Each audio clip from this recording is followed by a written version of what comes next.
जय हिंद दोस्तों। Exam times Rahul Kumar YouTube channel पर आपका हार्दिक हार्दिक स्वागत है। दोस्तों आज मैं बहुत ही महत्वपूर्ण प्रैक्टिस सेट पेपर लेकर आया हूं जो एग्ज़ाम की दृष्टि से बहुत ही खास होने वाला है। तो इस वीडियो को आपको पूरा देखना है, अंत तक देखना है, कहीं भी स्किप नहीं करना है, क्योंकि इस वीडियो में बहुत ही महत्वपूर्ण प्रश्न लिए गए हैं। जो दोस्त SSC GD की तैयारी कर रहे हैं उनके लिए यह वीडियो बहुत ही इम्पोर्टेंट होने वाला है। तो इस वीडियो को आपको पूरा देखना है। इसमें मैं सामान्य ज्ञान के 20 प्रश्न हल कराऊंगा जो आपके SSC GD में पूछे जाते हैं। ठीक है, SSC GD का मान के चलो यह प्रैक्टिस सेट पेपर है, लेकिन सामान्य ज्ञान के प्रश्न हैं तो किसी भी एग्ज़ाम में ये काम आएंगे। ठीक है, तो आपको इस वीडियो को पूरा देखना है। बहुत ही मज़ेदार प्रश्न है।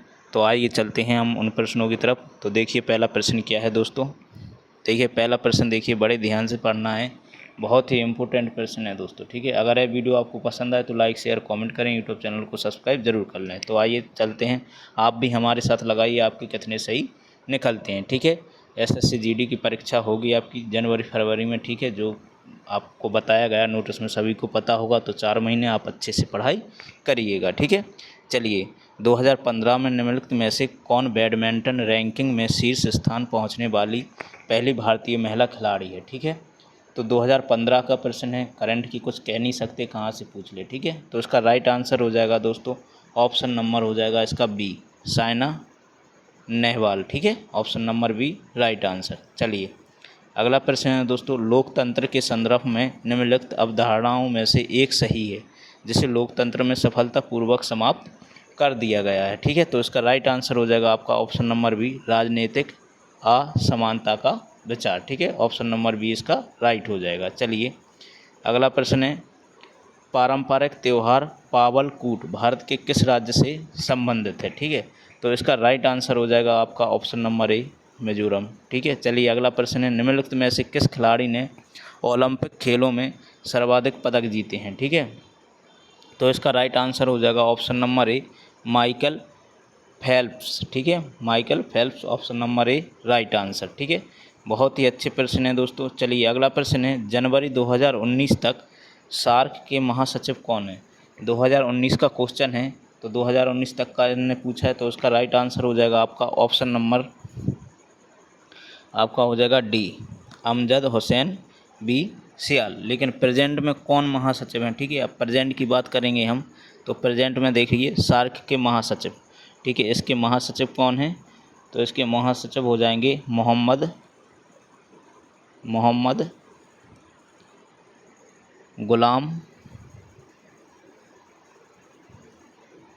सरवर। ठीक है, सरवर ए अभी जो प्रेजेंट में है मोहम्मद गुलाम सरवर, जो 15वें महासचिव हैं। ठीक है, ये आपको ध्यान रखना है। ठीक है, और इसकी स्थापना कब हुई थी दोस्तों सार्क की, तो सार्क की स्थापना हुई थी आपकी 1985 में। ये भी पूछ लिया जाता है। ठीक है, 8 दिसंबर 1985 को। ठीक है, और इसका मुख्यालय कहाँ है, जो हेडक्वार्टर होता है, तो नेपाल के काठमांडू में है, नेपाल के काठमांडू। ठीक है, तो ये आपको याद रख लेना। सार्क कई एग्जाम में पूछा गया प्रश्न है, तो आप इसको अच्छे से पढ़ लीजिएगा। चलिए अगला प्रश्न है, या तो सतह या सतह के नीचे से पानी की छोटी मात्रा पौधों की जड़ें तक पहुंचने की प्रक्रिया को क्या कहते हैं। ठीक है, तो इसका राइट आंसर हो जाएगा ड्रिप सिंचाई या ड्रिप इरिगेशन। ठीक है, ऑप्शन नंबर बी आपका राइट हो जाएगा। चलिए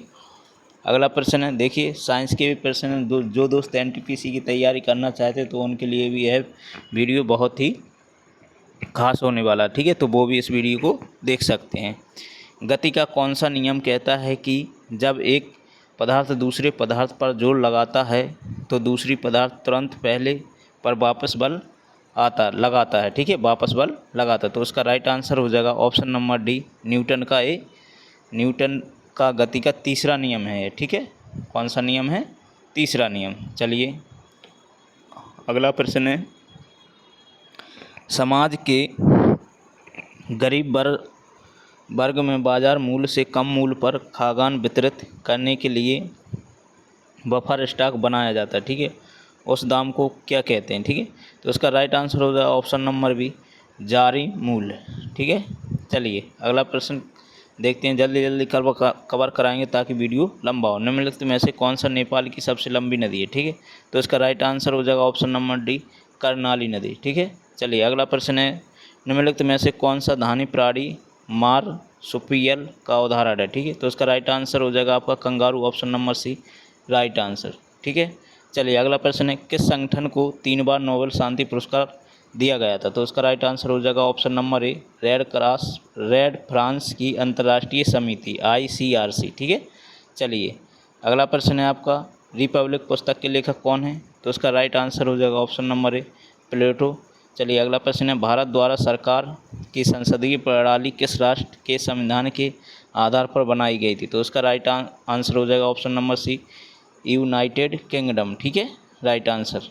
चलिए अगला प्रश्न है, यदि मौद्रिक नीति ब्याज दरों के प्रबंधन और धन की आपूर्ति है तो राजकोषीय नीति किससे संबंधित है? ठीक है, तो इसका राइट आंसर हो जाएगा दोस्तों ऑप्शन नंबर ए कराधान और सरकारी खर्च। चलिए अगला प्रश्न है, डीजल का उदाहरण क्या है? ठीक है, तो इसका राइट आंसर हो जाएगा आपका ऑप्शन नंबर सी अब 6 पर। ठीक है, चलिए अगला प्रश्न है, लोक नृत्य धूमरा किस भारतीय राज्य से संबंधित है? तो उड़ीसा से, option number C right answer. चलिए अगला प्रश्न है, 5वीं शताब्दी ईसा पूर्व में लिखा गया पाली कैनन किस धर्म का मूल ग्रंथ? तो उसका राइट आंसर हो जाएगा आपका ऑप्शन नंबर सी बौद्ध धर्म। ठीक है, जहाँ पे पाली दिखाई दे तो आंखें मीच के लगा देना है बौद्ध धर्म। ठीक है, चलिए अगला प्रश्न है, बारावती किला भारत के किस राज्य में स्थित है? ठीक है, तो इसका राइट आंसर हो जाएगा आपका ऑप्शन नंबर बी उड़ीसा राज्य में। चलिए अगला प्रश्न है, किस अमेरिकी पत्रकार ने धरसाड़ा में नमक सत्याग्रह विरोध प्रदर्शन को कवर किया था? ठीक है, तो इसका राइट आंसर हो जाएगा आपका option number C Babe Miller. चलिए अगला प्रश्न है, निम्नलिखित में से कौन सी पर्वत श्रृंखला भारत, पाकिस्तान और चीन तक फैली है? तो काराकोरम हो जाएगा option number D right answer. चलिए अगला प्रश्न है, उस उपकरण का नाम बताइए जो एक चालक में संभावित अंतर बताएं रखने में मदद करता है? तो इसका राइट आंसर हो जाएगा दोस्तों ऑप्शन नंबर डी बैटरी। चलिए अगला प्रश्न है दोस्तों, मराठा साम्राज्य के संस्थापक राजा शिवाजी को किस स्थान पर छत्रपति के खिताब से सम्मानित किया गया था? तो इसका राइट आंसर हो जाएगा आपका ऑप्शन नंबर डी रायगढ़। चलिए अगला प्रश्न है, ओरल पोलियो वैक्सीन का आविष्कार किसने किया था? तो उसका राइट आंसर हो जाएगा आपका option number D Albert Sabin. बहुत ही इंपॉर्टेंट प्रश्न है दोस्तों। चलिए अगला प्रश्न है, 1993 में WTO कृषि समझौता किस राउंड में हस्तांतरित हुआ था? तो उसका राइट आंसर हो जाएगा आपका 49 का बी उरुग्वे राउंड। चलिए अगला और लास्ट प्रश्न है दोस्तों, किस वर्ष माता पिता और वरिष्ठ नागरिकों का संरक्षण और कल्याण अधिनियम मेंटेनेंस और welfare of parents and senior citizens act लागू हुआ था? ठीक है, तो इसका राइट आंसर हो जाएगा आपका ऑप्शन नंबर ए 2007। ठीक है दोस्तों, तो यह था आज का इंपॉर्टेंट प्रैक्टिस सेट पेपर। अगर यह वीडियो आपको पसंद आए तो लाइक शेयर कमेंट करें, यूट्यूब चैनल को सब्सक्राइब जरूर कर लें और बेल आइकन ज़रूर दबा लें। ठीक है, इसी के साथ दोस्तों जय हिंद।